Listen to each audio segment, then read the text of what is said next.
Hey guys, it's Angie here from Money in the Bank.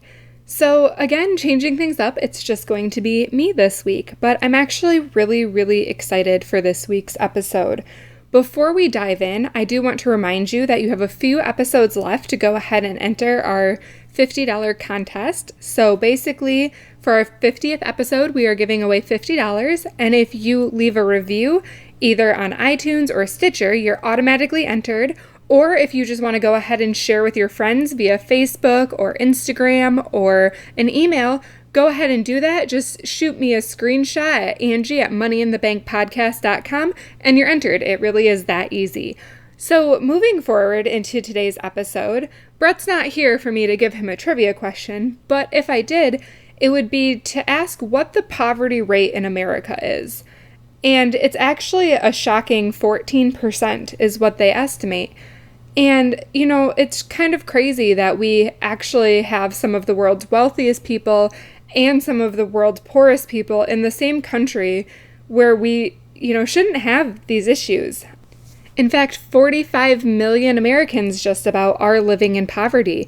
And I was, really shocked, I think, to learn some of this and really fortunate that somebody who listens to the podcast actually reached out to me and asked for my help with their situation. And they are technically and, very feasibly living in, below the poverty line. I think it was really eye-opening for me to see a case study like this. And I mentioned early on when I started the podcast that I would love to do case studies of real life examples on how to reshuffle a budget and get ahead in life. And I guess, I always thought I would be getting the people making $40,000 to $60,000 a year, where there is fat in your budget that you can trim and you can really start getting ahead in life. I never really thought that I would get a case where there were two adults making $23,000 a year between both of them. $23,000 total for their household. I want to start off by saying I have nothing but respect for both of them. They are doing amazing, despite the complications that come with only making $23,000 a year for your household. So I want to start off by commending them. I have a lot of respect for them and what they've been able to do in their life. And I've had quite a few correspondences with them. They do choose to remain anonymous at this time, but I've been able to correspond back and forth with them. And in the past couple months, they've made a lot of progress. So I'm really proud of them. I think they're doing some really great things in life. And I think it's really awesome that, I started this podcast to be a podcast for the average Joe. And the fact is, the average person in America, you're one of 15%, more than 1 in 10. So just as much, this podcast is just as much for you as it is for everybody else. So with all that being said, I'm really excited for this episode. I think it can be really helpful for a lot of people. And, hopefully this helps you. So just to start jumping right in. So the people that reached out to me they're a family in their 30s. They live in the Midwest, my home. I'm very proud of this part of the country. I love the Midwest. And they have a 10-year-old daughter with no college savings up to now. They do own an inexpensive home. I think that is one of the great things about, living in the Midwest. If you're in the poverty, at or below the poverty line, you can kind of afford houses, which is an amazing feat, right? If you lived in other parts of the country, you definitely could not. So they are able to own an inexpensive home, and they have been making slightly more than minimum payments for 8 years. So I want to pause for a second and just say how amazing that is, that they live in an inexpensive home and are able to make more than minimum payments, when I know of people making $100,000 a year or more for their household, and they still feel like they can't make more than the minimum payments. So I have a lot of respect for them, because even at this lower income threshold, they are really living within their means. So that is awesome. Next, they both carry low-cost term life insurance just in case, which is phenomenal that they have the foresight to do that. And they have 2 cheap cars that they're making payments on, about $119 a month for one and $127 a month for the other, with one being paid off in about a year. The wife has income. She actually has her own home cleaning business. And after deducting expenses, she made about $12,000 last year.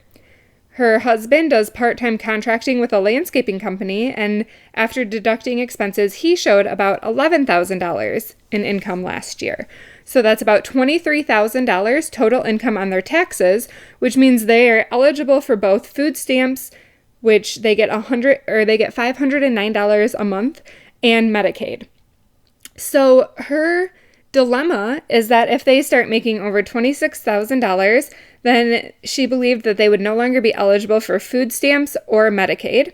Losing food stamps, it means that they're losing $500 a month, which is $6,000 a year. Losing Medicaid means paying for private insurance, as they're both self-employed and have no employer policy available. She doesn't really have a great idea of how much that is, but she's estimating $6,000 a year for the family. Additionally, if they make more than $26,000 a year, they creep into the space where they start owing money at tax time for self-employment and Social Security rather than getting a little bit back. So depending on how much more they make, then they'll owe more money. That being said, she said it's very possible for them to go from making $23,000 to $26,000. But if they do, they're actually going to be poorer because of everything I just mentioned. So in her mind, they needed to go from making $23,000 a year to making $40,000 a year just to be at the same quality of living, because they have to make up the difference for food and health insurance. It seems very unlikely to them that they could go from $23,000 to $40,000. And it just really, that they feel stuck, right? You kind of feel like you're trapped at that level, and you don't really want to increase your income because then you're actually poorer, right? She also did leave a PS that said she knows real poverty looks very different than owning a home and having a happy marriage, healthy child, and food on the table. They both do volunteer work in the community, and they would love to be able to give back even more. They feel blessed and lucky and know that there's a lot of people living in much worse circumstances. They want to figure out how to get out of it because it seems like they are trapped, and they want to be able to, free up their life and resources. So all that being said, I just want to say, one, I have so much respect for them. They're doing so much right. They are living within their means. They're self-employed. They're trying to, do better in life.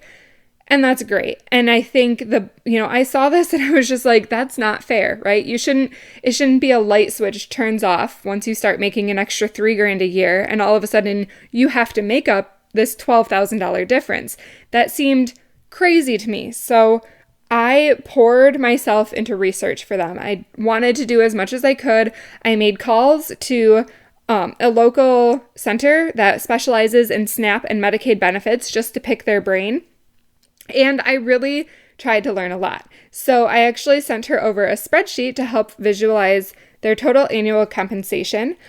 But I'm going to talk the high-level points first of what I told her, and then we'll kind of progress from there. So I did find out that the SNAP benefits will shut off at over $26,000, but the big help that they would still get at that point is through the healthcare marketplace. They would be eligible for credits, which would help make insurance more affordable. So because of the Affordable Care Act that was introduced a few years ago, once you start making over $26,000, you don't qualify for Medicaid anymore, but you do qualify for credits in the marketplace. So premiums would typically be $650 per month for her family. So her $6,000 estimate annual a year, which seemed, high, is actually not even high enough because health insurance in this country is so expensive. So they would need $650 a month. But the good news is credits start as high as $543 per month to help offset that.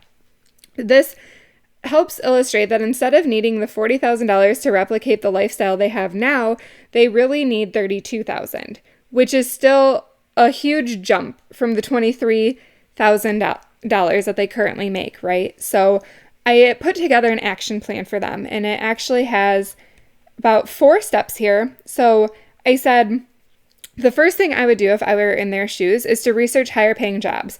They're in their 30s. They still have time to turn the ship around and to learn something new, right? So I said research higher paying jobs. The trades are actually in serious need right now. Especially, I know where I live, there's so many people like looking for plumbers or electricians or HVAC technicians, because so many kids right now are just going to college and getting a degree, and the trades are kind of being a very lost art. So I said if her or her husband are willing to switch their careers, I would recommend looking into those, seeing what training you need, and seeing if you could switch into that. Because even for plumbing, a lot of times, and I'm just picking a trade off the top of my head, but for plumbing, a lot of times they'll actually hire you as an apprentice and pay you maybe even slightly higher than minimum wage while getting trained up so that, 2 years out, you're a full plumber and you can either stay with that company or branch out on your own. And sometimes after the 2-year mark, they'll make you a salaried employer. But I did note that even if they both switched to working 40 hours a week at minimum wage jobs, they would be at $34,000 a year instead of the $23,000 they're currently at. So, she owned her own cleaning business, and if she didn't want to give that up, then there's no need for that. But it would be a good idea for one of them to look into a higher paying job and see if there's anything in their area that they could switch into while she continued expanding her cleaning business. And I think it would be very feasible for them to kind of reach that $32,000 mark at that rate. So some of the other jobs that I recommended were looking into lineman work, utility companies, plumbing, electrician, HVAC technician, etc. I also mentioned that if her husband had experienced landscaping, he may be able to find a company with full-time employment that would also help get them benefits. So the second plan that I noted was to grow their current businesses. Look at the market, perhaps increase rates. Maybe she's been cleaning houses for, 5-10 years and hasn't increased her rates very much.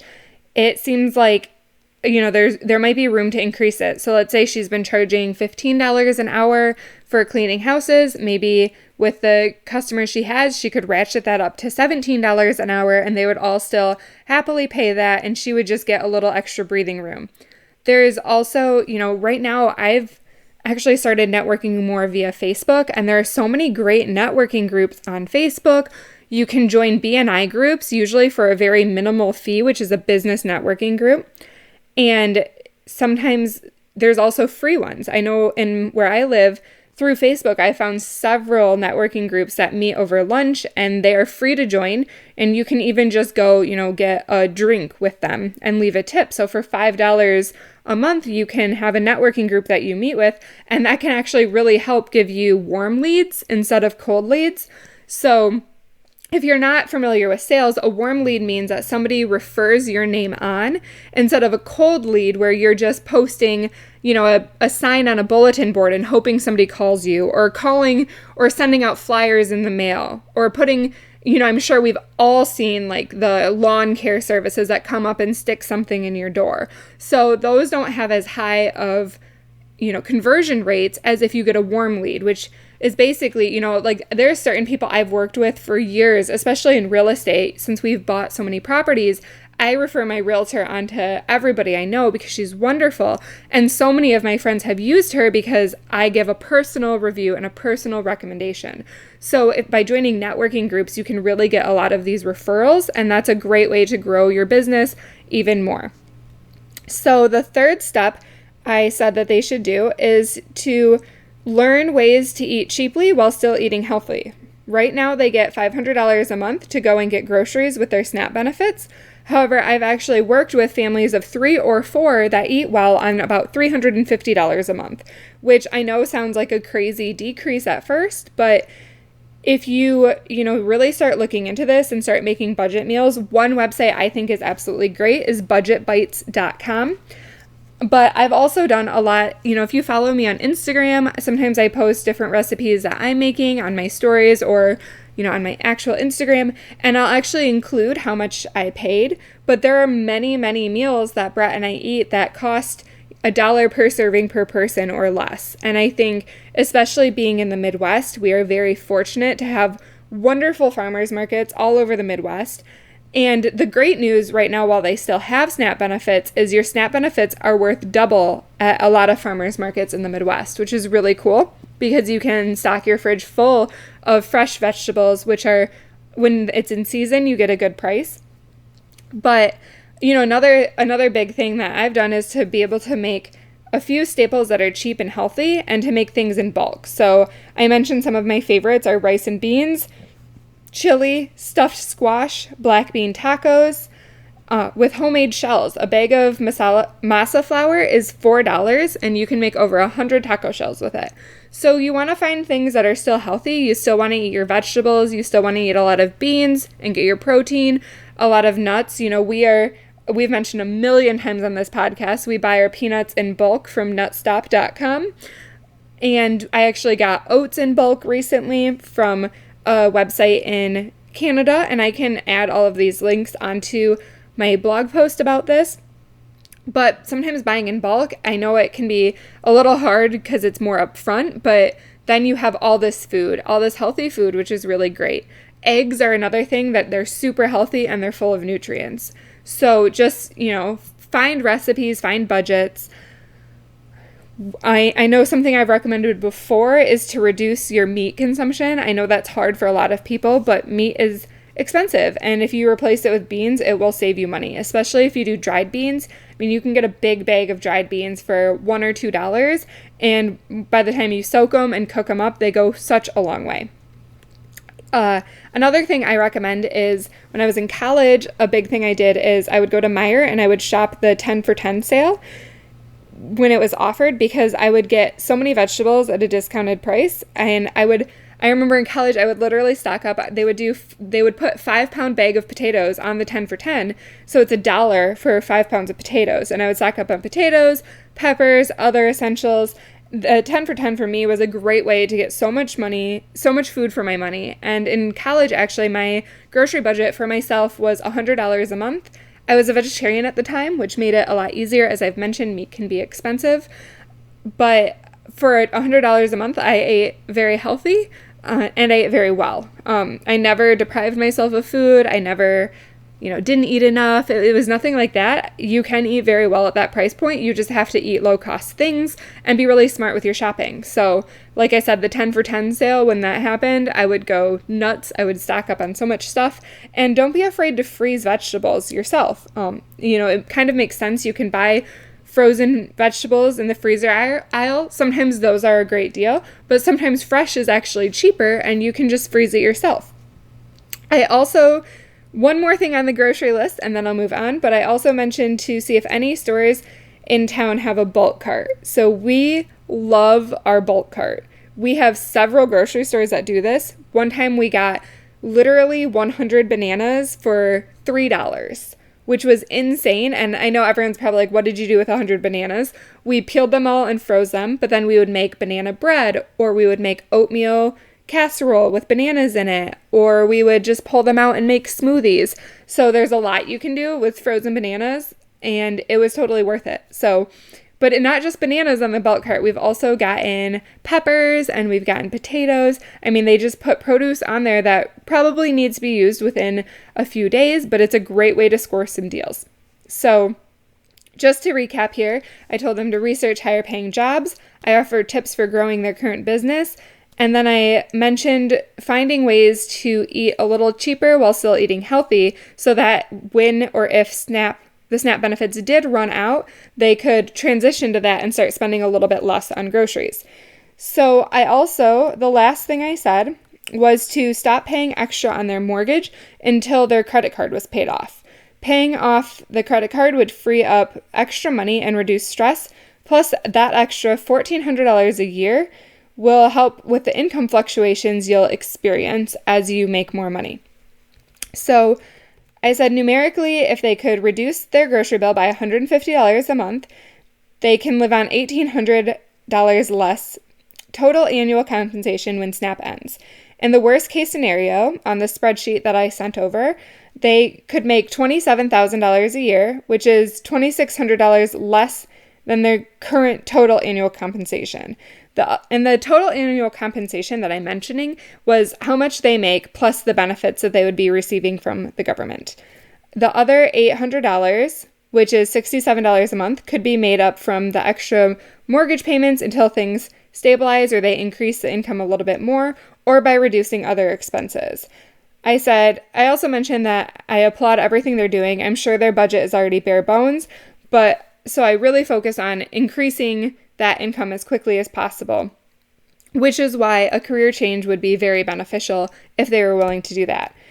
After the car is paid off the next year, then their cash flow situation will improve, and they can kind of roll that into their extra credit card payments.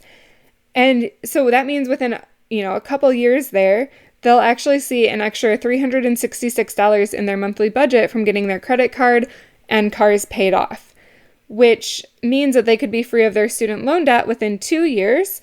And at that point, they could start saving $4,300 a year, which is amazing to think that if they can just kind of get up to that $2,700 range, that they can really kind of accelerate very quickly and start saving money and really escape poverty, right? That's the whole goal of this. So I summed it all up with saying that they do have an income problem, but fortunately with the Affordable Care Act, they have these credits in place where it's not as bad as they think. So I sent all that over. I prepared a spreadsheet showing at every possible potential earnings how much their total annual compensation would be so that they could understand how it might fluctuate, as well as offered tips on how to kind of soften the blow of those changes.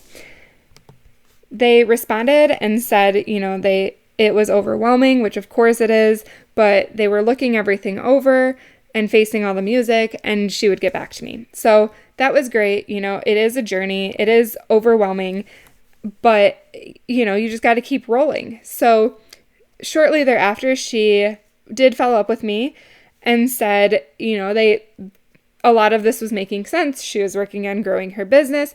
And then also her husband's parents offered $4,000 to help him with education or training. And they were trying to figure out what to do.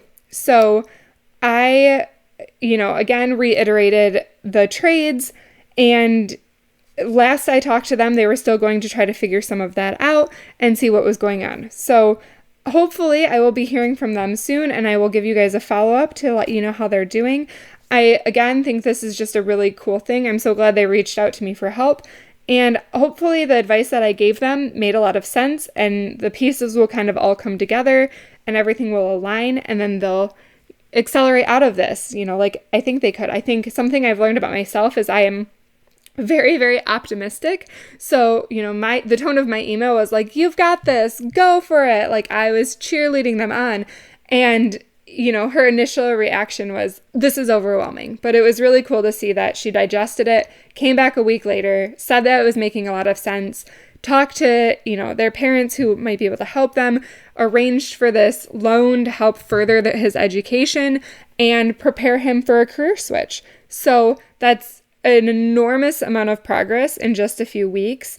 And I can't wait to see, a couple months from now, what the future holds for them. I think there's going to be a lot of positive things for them, and I will keep you all updated. So if you have a case study, or if you want to be featured on the podcast, shoot me an email. I will be happy to help literally anybody with their situation.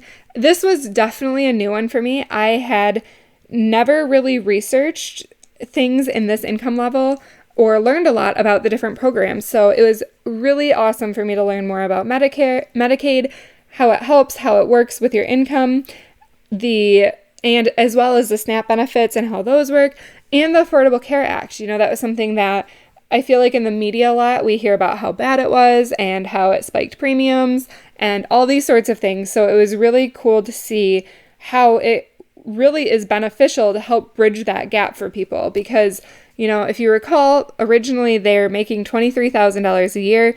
When she ran the numbers, she thought she would have to get all the way to $40,000, but because of the Affordable Care Act, really they will level out at about $30,000. So, instead of having to go from 26 to 40, they can go from 26 to 30, which that's so much more attainable for people, and that's so much less intimidating.